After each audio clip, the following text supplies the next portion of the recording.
బ్రహ్మానందానికి వందనండి. గత వాళ్ళు నేర్చుకుందాం. కుష్టి వ్యాధి అంట, కుష్టి వ్యాధి బాగుపడ్డాడు. ఈ యెషయా గ్రంథం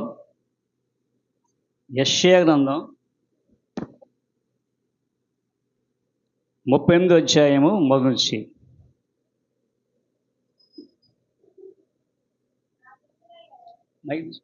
ఆ దినములలో హిజ్కియాకు మరణకరమైన రోగం కలుగగా ప్రవక్తయు ఆమోజు కుమారుడైన యెషయా అతని యొద్దకు వచ్చి నీవు మరణమవుచున్నావు, బ్రతుకవు కనుక నీవు నీ ఇల్లు చక్కబెట్టుకొనుమని యెహోవా సెలవిచ్చున్నాడని చెప్పగా. చాలండి. ఇక్కడేమో గతవారంలో ఏ వ్యాధి అది? గతవారంలో అది కుష్టి వ్యాధి. కనపడిందా?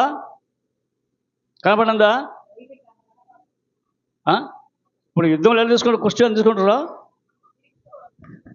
పైగా యుద్ధ కమాండరు ఎవరు? మరి యుద్ధ కమాండర్ తీసుకుంటారా? మరి ఏముంది అంటే ఇక్కడేమో కుష్టి అన్నాడు, ఇక్కడేమో పాపం అనే రోగం అన్నాడు. ఇక్కడ అంటే కుష్టి ఈజ్ ఈక్వల్ టు పాపము. మరి ఈయనెవరు? హిజ్కియా అంటే అర్థం ఏంటి? యెహోవా నా బలమైన వ్యక్తికి అండి మరణమైన వ్యాధి అంటే ఆ వ్యక్తి ఇంకా చనిపోతాడు, అంటే బ్రతకడు. ఇప్పుడు ఈయనండి ఈ యొక్క యోధా గోత్రములో యోధా రాజులలో 13వ రాజు ఎవరైనా? హిజ్కియా 13వ రాజు. తన తండ్రి అయిన ఆహాజు అంటే ఆయన యొక్క తల్లి పేరు చెప్పగలరా? అభి. చూడొకసారి 2వ రాజులు 18 మొదలు చూడండి. 18 మొదలు నుంచి. ఇశ్రాయేలు రాజులు ఏలా కుమారుడైన హోషేయ ఏలుబడిలో 3వ సంవత్సరం. అంటే ఇక్కడ ఇశ్రాయేలు రాజు ఉన్నాడు ఏలా, అంటే ఇశ్రాయేలు గోత్రం ఉన్నవాడు ఏలా. ఆ గోత్రం నుండి ఆ సందర్భంలో ఇక్కడ యూదా రాజు ఉన్నాడా? 3వ సంవత్సరం యూదా రాజును ఆహాజు కుమారుడైన హిజ్కియా ఏలనారంభించెను. చూడండి, ఆహాజు అని అర్థం ఏంటి? ఆహాజు అంటే బొత్త. అంటే బొత్త అంటే అరే చాలా బొత్త అంటే పనికిరాని యొక్క. ఇప్పుడు అరటి బొత్త ఉందనుకోండి, ఏమైంది? పనికి వస్తుందా? ఇల్లు కట్టడానికి పనికి వస్తుందా? తినండి బొత్త. మరి నువ్వేమైనావు? బతుకున్నారా? ఆలోచించండి. ఇక్కడ ఈ యొక్క ఆహాజు బొత్తగా ఉన్నాడు. తల్లి అభి అండి, అనగా అర్థం అంటే తండ్రి అని అర్థం. అభి అంటే అబ్బా అంటే అబ్బా తండ్రి అంటే అబ్బా ఈజ్ ఈక్వల్ తండ్రి అని అర్థం. అబ్బా తండ్రి పాటలు మీరు ఎప్పుడు పాటే, కానీ మనకెందుకు ఆ యొక్క ఆలోచన? కాబట్టి ఇక్కడ హిజ్కియా యొక్క పరిపాలన అంటే 20 సంవత్సరాల తర్వాత వచ్చాట పరిపాలనకి. ఎవరు? హిజ్కియా అంటే 29 సంవత్సరాలు పరిపాలించాడు. ఏంటిది? యూదా రాజ్యాన్ని పరిపాలించేది ఎవరు? అలాంటి రాజు అసలమ్మ. అతడు ఏలనారంభించినప్పుడు 25 ఏండ్ల వాడై యెరూషలేమునందు 29 సంవత్సరములు ఏలెను. అతని తల్లి జకర్యా కుమార్తె, ఆమెకు అబి అని పేరు. తన పితరుడైన దావీదు చేసినట్లు అతడు యెహోవా దృష్టికి పూర్ణముగా నీతిని అనుసరించెను. ఉన్నత స్థలములను కొట్టివేసి విగ్రహములను పగలగొట్టి దేవతా స్తంభములను పడగొట్టి మోషే చేసిన ఇత్తడి సర్పములు చిన్న భిన్నములు మోషే నిలబెట్టాడు. ఎక్కడ? అరణ్యములో. ఎన్ని నిలబెట్టాడు? ఎవరు చెప్పారు? ఎందుకని? తెగులు చచ్చిపోతున్న తెగులు వచ్చి, మోషే ఇదిగో అక్కడ ఒక స్తంభం తయారు చేయి, ఏమండి ఇతరం పెట్టు. అందుకంటే అది ఎందుకంటే విమోచన గుర్తు. కానీ ఇక్కడ కుదరలు అక్కడ అండి. ఇది విమోచన ఎప్పుడు అయిపోయింది? చిన్న బిడ్డ చేసాడు. ఎవరు చేసింది? ఎవరు? హిజ్కియా. అంటే అది ముక్కలు ముక్కలు చేసేటట్లు అదేండి. అంతేకాదు అక్కడ ఎప్పుడైతే తండ్రి అయిన ఆహాజు ఆ యొక్క యెరూషలేము దేవాలయంలో ఏంటి విగ్రహాలు నిలిపి వాడిని పూజించి వాడిని దేవుడికి వ్యతిరేకంగా ఉన్నట. అలాంటి సమయంలో చిన్న వినం చేశాడు. చిన్నభిన్నములుగా చేశాను. దానికి ఇశ్రాయేలీయులు నెహుష్టానాను పేరు పెట్టి దానికి ధూపము వేయించు వచ్చి. ఎందుకని అంటే ఇక్కడ ఎందుకని ధూపం వేసినట్టు ఎవరు అంటే వాళ్ళకు ఇదేనయ్యా ఇంత అంటే విగ్రహాల పారంభమైంది కదా, అందుకని చిన్న చేశాడు. ఎవరు? ఎవరు? హిజ్కియా. ఎందుకు చేశాడు అంటే ఇశ్రాయేలుట ఇక్కడ నిలబెట్టాడట. ఈయనే దేవుడు, ఈయనే దేవుడు. కాబట్టి దేవుడు ఆయన కాదు, కానీ విమోచన గుర్తుగా పెట్టాడు. అందుకనే ఇక్కడ చిన్నబలం చేసేట.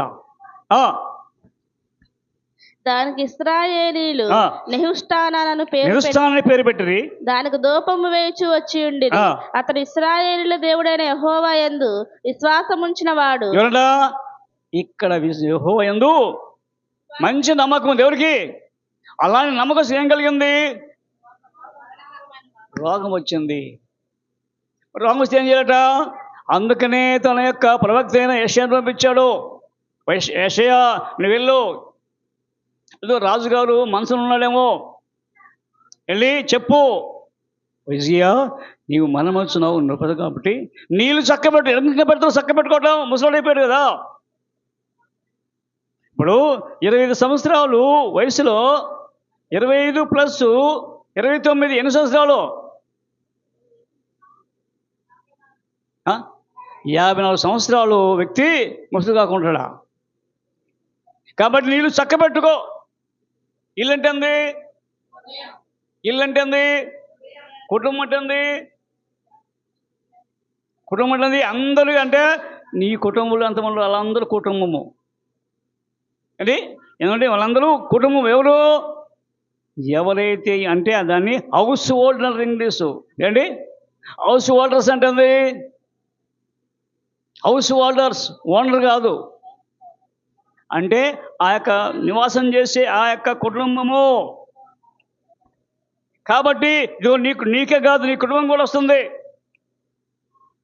అన్నబట్ట ఈ యొక్క విషయం అంటే అదిగో మోకరిస్తున్నారు.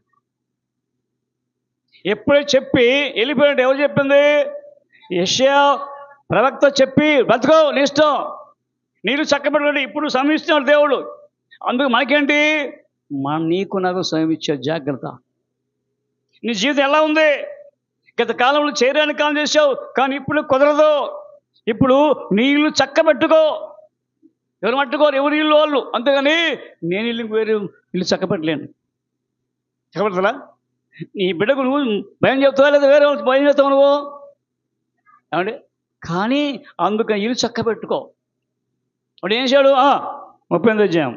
అతడు తన ముఖమును గోడ తట్టు త్రిప్పుకొని యెహోవా యథార్థ హృదయుడనై. ఏంటి నేను అప్రైట్ అంటే ఆ యొక్క యోబులాగా యథార్థుడున్నాయి, సత్యముతో నీ సన్నిధిని నేను ఎట్లు నడుచుకుంటే. సత్యం అంటే అయ్యా యేసుక్రీస్తు సత్యం దగ్గరుకున్నాడు. నీ సన్నిధి ఎలా నడుచుకుంటేనో కృపతో. అయ్యా అంటే కృప కలిగే దేవుడు. ఎవరు అంటే కృప చూపించేదంటే ఎన్నిక లేని వారిని ఎన్నిక చేసి నిలబెట్టాడు. అందుకని కృప జ్ఞాపకం చేసుకోమనా. నీ దృష్టికి అనుకూలముగా సమస్తమును నేను ఎట్లు దృష్టికి అనుకూలము సమస్తం ఎట్లు జరిగించదును కృపతో జ్ఞాపకం చేసుకోమని. కృపతో జ్ఞాపకం చేసుకోమని. హిజ్కియా కన్నీళ్లు విడిచుచు యెహోవాను ప్రార్థింపగా. ప్రార్థన అంటే ఏం చేయాలా? ప్రతి ఒక్కరూ ప్రార్థన చేసుకోవాలి, ప్రార్థించాలి దేవుణ్ణి. మరి ఉదయకాలంలో ప్రార్థన చేసామా? బైబిల్ చదివామా? అండి అలవాటు చేసుకోవాలా. ఇక్కడ ఎందుకని ప్రాతకాలంలోనే ఉదయకాలంలోనే ప్రార్థన అండి. కాబట్టి ఒక్కసారి యోచించండి. ఎప్పుడో ప్రార్థన చేసి ప్రార్థన చేస్తున్నట్టు ఈ లోపుగా చూడొకసారి 2వ రాజులు 20:3 2వ రాజులు 23 ఇది అట్లా పెట్టండి.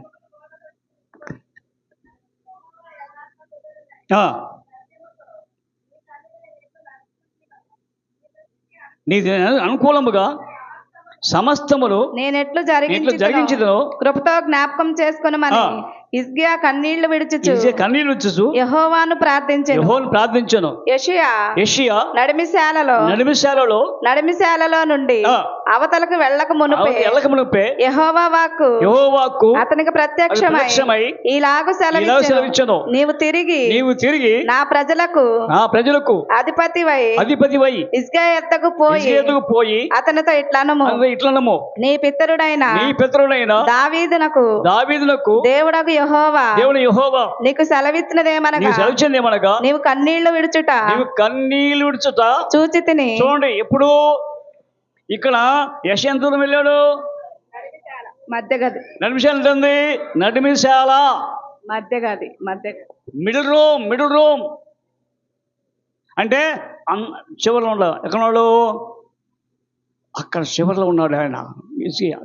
అది అక్కడి నుంచి మధ్యలోకి వెళ్ళాడు. ఎవరు అంటే ఎంత సమయం పట్టుద్ది? ఎంత సమయం అండి? ఇప్పుడు ఇక్కడ నుంచి చెప్పి అటు వెళ్ళిపోయాడు. ఇప్పుడు ఇక్కడ నుంచి బయటకు ఎంత సమయం పట్టుద్ది? చర్చి బయటకు వెళ్తే గంటలు పట్టుద్దా? అంటే 60 సెకండ్లు పట్టుద్దేమో. అంటే 60 సెకండ్లు ఏమైపోయింది ప్రార్థన? ఎలా చేసిన ప్రార్థన అంటే చూడొకసారి కీర్తన రాస్తున్నాడు. కీర్తనలు 29:12 39:12 క్షమించాలి. 39:12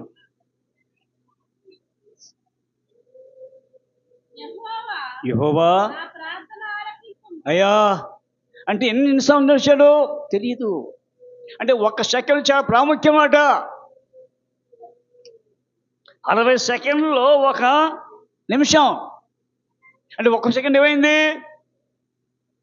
1 సెకండ్ అండి వెళ్ళిపోయిందట. ఎక్కడికి? దేవుని సన్నిధికి వెళ్ళిపోయిందట. అందుకనే ఇక్కడ అన్నాడు, నా ప్రార్థన ఆలకించి అయ్యా నా కన్నీళ్ళు చూచి, ఇది అయ్యా నువ్వు చూసావు కన్నీళ్ళు. ఎలాంటి కన్నీళ్ళు?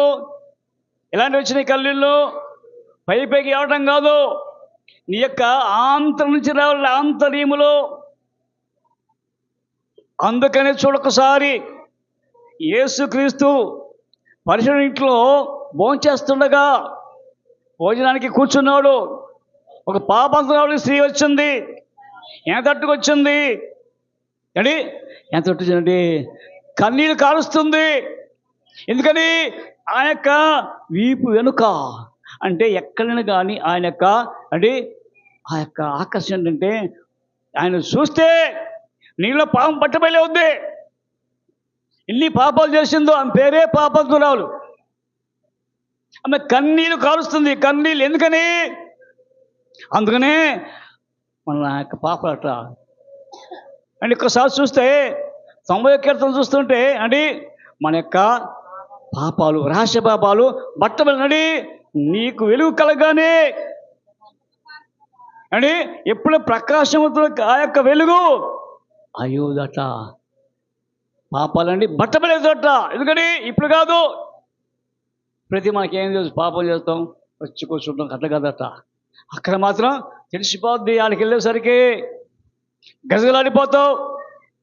కాబట్టి అయ్యా ఇదిగో కన్నీరు చూసావయ్యా, నా ప్రార్థన నువ్వు అంగీకరించు. 39:12 మౌనంగా ఉండకము నీ దృష్టికి అయ్యా అండి. అతిథి అంటే అంది అతిథి చుట్టాలు, గెస్ట్, చీఫ్ గెస్ట్. అంటే ఇక్కడ ఉండేవాడిని కాదు, ఇక్కడ అంటే ఇది నా స్థలం కాదు. దృష్టిలో అతిథయ్యా అంటే ఆహ్వానిస్తే వచ్చేది అంతేనా? అతిథి ఆహ్వానిస్తాడా లేదా వస్తాడా రాలా? అంతేగాని ఆహ్వానించకుండా వస్తావా? కానీ దేవుడు వస్తాడు. నువ్వు ఆహ్వానించబోయని ఆయన వస్తాడు. కాబట్టి ఏం చేయాలి మరి? అయితే ఇలాంటి ప్రార్థన అంటే ఎలాంటి వాళ్ళట? యథార్థ దేవుడేట. అంతేకాదు సామెతలు రాస్తున్నాడు చూడొకసారి 15:29, సామెతలు 15:29.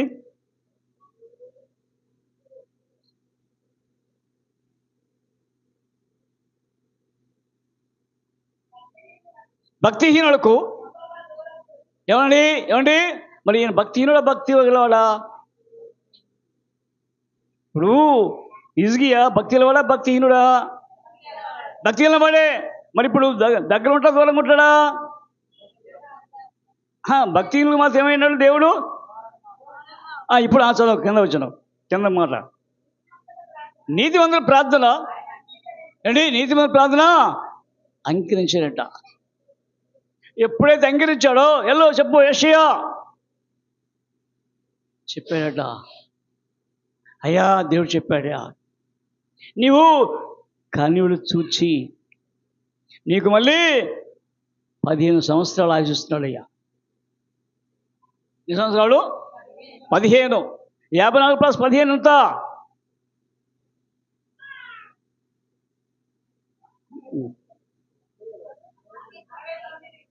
అదే.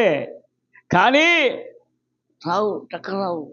ఒకే ఇవాళ ఇది ఫోన్ తెచ్చేటట్టు కూడా అప్పు చెప్తాం. కానీ ఇక్కడ 15 సంవత్సరాలు ఆయుష్. కాబట్టి ఆలోచన చేయండి. నమ్మాడా? అసలమ్మా 2వ రాజులు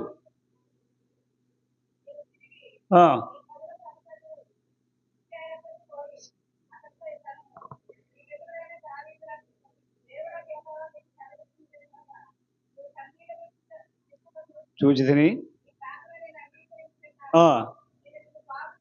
నేను నిన్ను బాగు చేసేదను. ఎందుకని ఎట్లంది బాగా? ఎట్లయింది బాగా? ఎట్లయింది బాగా? యేసు మాటలలో ఎంతో బలమున్నది, స్వామి మాటలలో చాలా శక్తి అంటుంది. ఎప్పుడైతే ప్రార్థించాడో ఎంబటే వాక్కు వచ్చింది. ఏ వాక్కు? మాట వచ్చింది, దేవుడి మాట వచ్చింది. కాబట్టి ఎప్పుడైతే గబగబా వెళ్ళిపోయిందట, సర్వసేనకి వెళ్ళిపోయింది ఆయన వాక్కు, ఆయన వాక్యం. ఏంటో వాక్యము? ఆ వాక్యము యేసు రక్తము అండి. ఈ యొక్క వాక్యం నుండి స్పీడ్ వెళ్ళిపోతుందట ఉరవడి.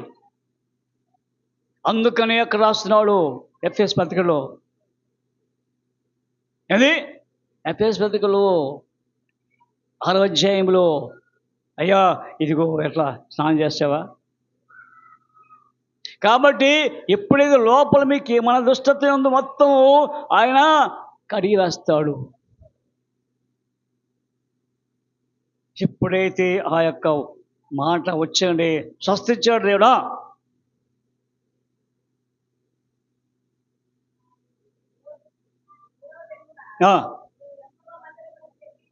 ఏంటి 3వ దినమున యెహోవా మందిరానికి పోతాడా? అసలే రోగి అయ్యాడు, మనసులో ఉన్నాడు. ఇప్పుడు యెషయా చెప్తున్నాడు, అయ్యా 3వ దినమున మందిరానికి వెళ్ళిపోతావు. మందిరం ఎక్కి అంటే మందిరం ఎట్లుంది? మంది ఎక్కడ ఉంది? మెట్లు ఉన్నాయి, మెట్లు ఎక్కాలా. 1 మెట్లు ఎక్కండి ఆయాసం వస్తుంది మనకు. మరి మెట్లు ఎక్కాలి లేదా? మరి రోగి వెళ్తాడా? వెళ్తాడండి. ఇప్పుడు జ్వరం వచ్చింది అనుకోండి, జ్వరం వచ్చి బాగుపడదా? అయ్యా పైకి రెంట్ అవుతాడా అండి? లిఫ్ట్ అయితే వచ్చు కానీ నువ్వు ఎక్కిపోతావు.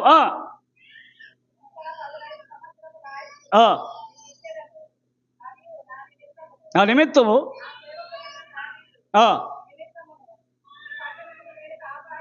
అయ్యా ఈ పనులను కాపాడుచు నిన్నులు నీ పట్టణమును అశ్వరాజు చేతికి పడకుండా అనేది అశ్వరాజు చూస్తున్నట్టు ఎక్కువ అంటే ఆ పుత్రమైన అశ్వరాజు ఎప్పుడు పాడు చేయలేండి 10 గోత్రం తీసుకెళ్ళిపోయాడు ఎవరు అశ్వరాజు ఇంకా ఎన్ని గోత్రం ఉన్నవి 2 గోత్రం వాటి మీద కన్నేస్తే కుదరదు అశ్వరాజు వస్తాడు కానీ భయపడవద్దు నువ్వు యుద్ధం యెహోవాదే కాబట్టి ఎప్పుడైతే అహోరాజుని ఆ యొక్క అశ్వరాజు కొన్ని వేల మంది వస్తాడట అంటే తర్వాత అధ్యాయం ఉంది ఇసుగా ఏం ప్రభా యెషయా ప్రవక్త వస్తారయ్యా ఏంటయ్యా ఇక వెళ్ళు ఒక్క రాత్రే ఒక దూత వచ్చి 180,000 మంది చంపేశారు ఎవరు దూత వచ్చి ఒక్క దూత 180,000 మంది చనిపోయారట పొద్దు చూసినట్టు ఉంది అందరు శవాలే కాబట్టి చూడండి అశ్వరాజు చేతి పడకుండా చేస్తానా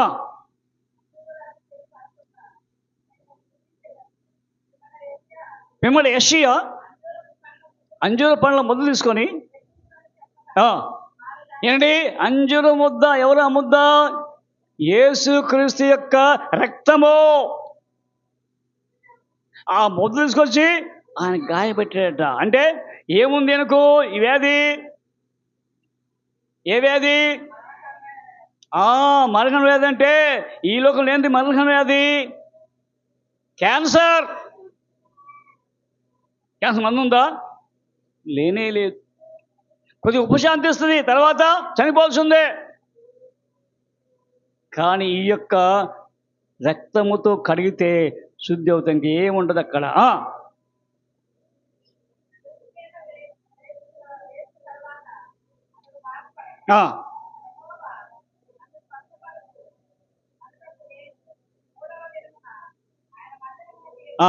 మైక్ తీసుకో మైక్ వద్దా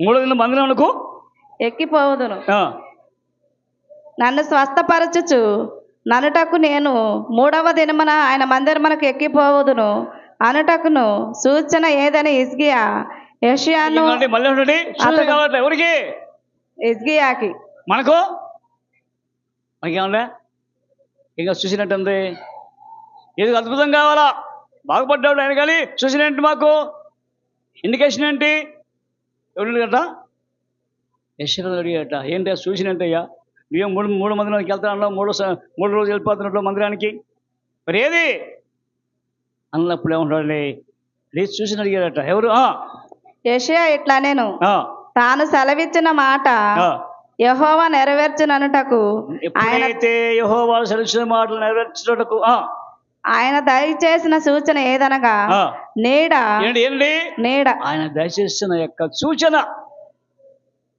నీడ అంటే షాడో ఆ నీడ 10 మెట్లు ముందుకు నడిచను కదా నడిచను కదా నడుస్తుందా ఇప్పుడు నీడ అనుకోండి ఇక్కడ ఉన్న నీడ ఏమండి ఎండ వస్తే ఏం చేస్తుంది ఈ యొక్క నీడ ఏమైంది 10 మెట్లు వెళ్ళిపోద్ది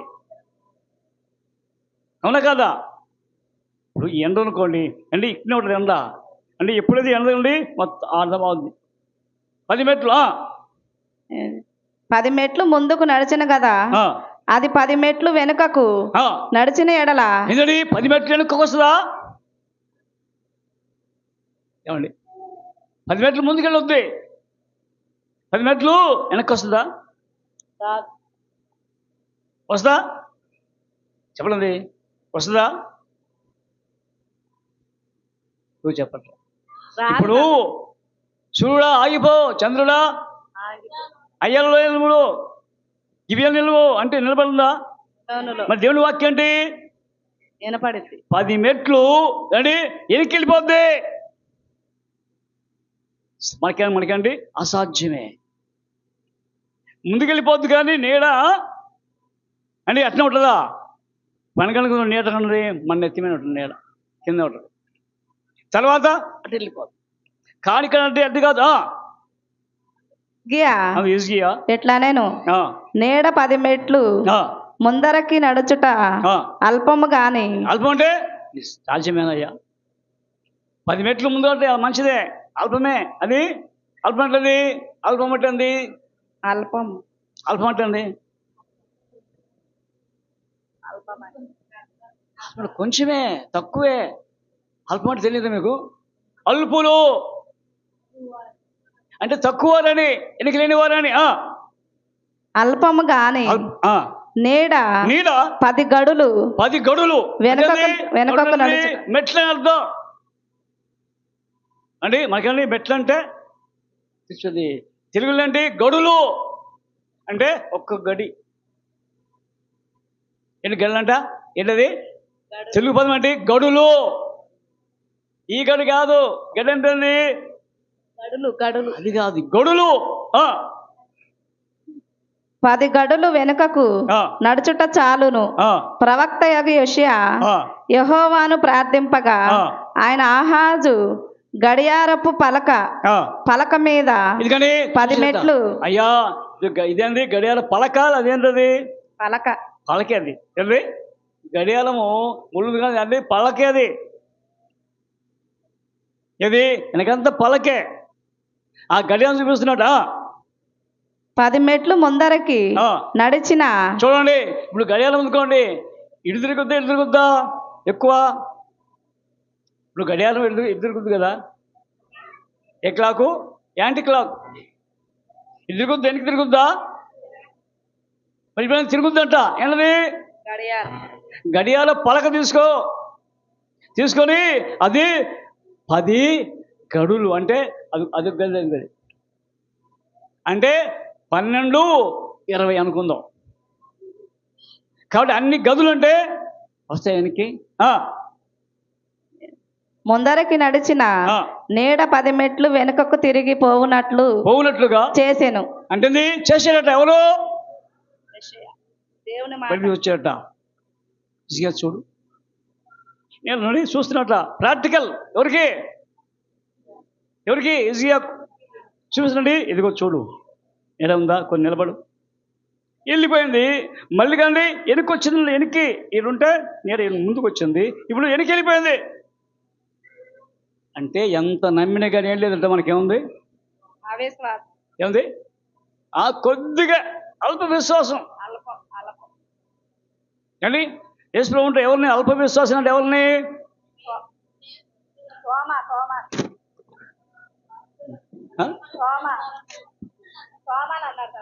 తోమా అంటే నేను చేయండి, ఆయన గాలంలో ఏళ్ళు పెట్టిన చూస్తే నమ్ముతా అన్నప్పుడు అల్ప విశ్వాసి రా. కానీ మామూలు అల్ప విశ్వాసులే. విశ్వాసం చాలా ఉంది కానీ కొద్దిగా అది యోచించి ఒక్కసారిగా ఈజీగా ప్రార్థన మనం ప్రార్థన చేసుకోవాలా. ఆయన ప్రార్థన యథార్థవంతంగా ప్రార్థించాడు. తన యొక్క తండ్రిలాగా లేడు. అయితే తండ్రిని పోలిన కుమారుడు పాపం అయిపోయాడు. మళ్ళీ చూడండి, తండ్రి చాలా దేవుని యొక్క నమ్మిన కలిగిన వాడు. కుమారుడే మనషే ఉన్నాడు తర్వాత అధ్యాయంలో. కానీ ఇక్కడైతే తన జీవితం చక్కబెట్టుకున్నాడు. గత వారంలో నయమాను వచ్చి నా ఇల్లు చక్కబెట్టుకొని వెళ్ళిపోయాడు సంతోషంతో. ఇప్పుడు హిజ్కియా కూడా సంతోషముతో తన స్వస్థతలు చూసి ఎంతో ఆనందించాడు. వాళ్ళంతా ఎంతో సంతోషగానాలు చేశారట. మరి ఎందుకని మనకు? నువ్వేమై ఉన్నావు? ఇంకా విశ్వాసం తగ్గిపోతున్నావా? నమ్ముతున్నావా? నమ్మాలా అయ్యా నేను విశ్వాసం ఉంచాను, నిన్ను సత్యముతో నీ సన్నిధిలో ఎలా నడుచుకుంటున్నావు కృపతో జ్ఞాపకం చేసుకో. అలాంటి జ్ఞాపకం చేసుకుని కోర్చు ఈ కొద్ది మధ్యగా ప్రార్థించుకుందాం. కృప మై పరలోకపు తండ్రి, నీకు గత వారంలో ప్రభువా ఇదిగో నయమాను మా నుంచి నాయన ప్రభువా కుష్ఠరోగి, ఇదిగో ప్రభువా అది కనుగొంది ప్రభువా, ఇస్రాయేలు చిన్నది. ఎప్పుడైతే తండ్రి ఆ చిన్నది కృష్ణాన్ని చూసిందో, ఈ యజమానికి ఇలా ఉండకూడదు, ఇలాగాని ఇదిగో నా దేశం పంపించాలా, నా దేశంలో ఇలాంటి వ్యక్తి బాగుపడాలా, కాబట్టి సాక్షిగా ఉండాలని ఆశ కలిగి ఇదిగో ఎన్నికలేని ఆమె, ఇస్రాయేలు దేశం చిన్నది, ఎంత దూరం ఉందో తెలియదు, తెల్లన్నారో తెలియదు, కానీ ఆమె ప్రభువును రుచి చూసింది. ఆ రుచి నయమాను యొక్క యజమానులకు తెలియజేసింది. ఎంబటే నమ్మింది. తన భర్త చెప్పింది భర్తకు. రాజుగారు చెప్పారు, రాజు పంపించాడు, ఇదిగో నా యొక్క యజమాని కలిగి వస్తున్నావు, మాన్పో. కానీ ఆ రాజు ప్రసాద్ చెప్పుకున్నాడు, ఆ సంగతి విన్నాడు. ఎలీషా అన్నాడు, ఎలీషా వద్దకు రమ్మన్నాడు. ముందు నమ్మలేదు. యోర్దానుకి 7 మార్లు స్నానం చేయమంటే రౌద్రుడు వెళ్ళిపోయాడు. కానీ అయితే తగ్గింపు జీవితం చాలా ప్రాముఖ్యం. ఏంటంటే తగ్గింపు కాబట్టి ఇక్కడైతే హిజ్కియా తగ్గింపు జీవితం కలిగి ఏం చేశాడో చెప్పాడు దేవునికి. యెషయా ప్రవక్త చెప్పాడు, ఆ ప్రవక్తే నీకు నాకంటే ఇప్పుడు ఉన్న అదిగో సర్వెంట్లు, పనుల మనుషులు. ఈ వార్తలండి మనం గొప్ప చెప్పకూడదు కాదు, మనది పని చేసే వాళ్ళం. పని చేయించాడు ఆయనకు గొప్పవాడు ఉన్నాడు. ఆయన పనిలో ఉన్నాం కాబట్టి అందుకనే ప్రభా నీ పనిలో బిడ్డలకు ఎలాంటి ఆహారం పెంచాలా, ఎలాంటి సౌకర్యం చేయించాలా ప్రభా, నీ నీడలో వారిని సమకూర్చి నీ యొక్క రక్షణ చేసే ప్రభా నీకు. కాబట్టి హిజ్కియా తన యొక్క ప్రార్థన అంగీకరించిన దేవా, తన పాపమంతా కడుక్కొని చివరిలో కొద్దిగా అవిశ్వాసం ఉంది కానీ సూచించాడు, సూచన కావాలన్నాడు. ఎన్నో మేలు, ఎన్నో దీవెనలు పొందిన ఆ యొక్క హిజ్కియా ఇదిగో దేవుడు యెషయా ప్రవక్త ద్వారా సూచన ఇచ్చాడు. 10 గడులు ఎనికి దిగిస్తాడో చూస్తున్నాం. అయితే మా జీవితం కూడా ప్రభా ఒకవేళ చిత్తమైతే ఇదిగో తండ్రి మీ చిత్తములో ప్రభావాన్ని నడిపించండి. వారికి కావలసిన ఆరోగ్యం బలం శక్తిని తెచ్చేంతండి. చిన్న వాక్యాన్ని ప్రభా మరొకసారి చదువుకొని అందుసారి గ్రహించి ఈ వాక్యానుసారముగా జీవన సహాయం తెచ్చేయమని యేసుక్రీస్తు నామమున ప్రార్థిస్తున్నాం తండ్రి. ఆమేన్.